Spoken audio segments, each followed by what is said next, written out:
ఏ గొర్రెకి ఏది కావాలో, ఎవరికి ఏది కావాలో, ఏ కుటుంబానికి ఏది కావాలో, ఎవరికి అవసరం ఉన్నదో ఆయన తెలుసు కనుక నిన్ను మొయ్యాలో లేక నీకు ఏ విధంగా నేను నడిపించాలో యేసయ్యకు తెలుసు. ఆమేన్.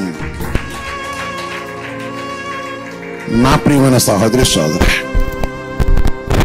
ఆయన ప్రేమించిన దేవుడు, ఆయన మనం మేపేవాడు, మెల్లగా నడిపించేవాడు, మీద మీద మోసేవాడు. ఆయన మన కాంచిన సమస్త కార్యం చెట్టు కోసం ఆయన తెలుసు.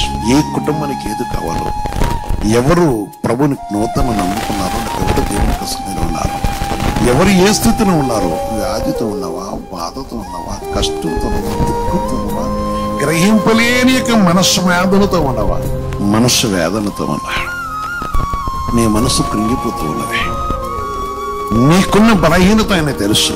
అందుకని ఆయన పరిశుద్ధమైన బట్టి వెద మీద ఇష్టపడుతున్నావు.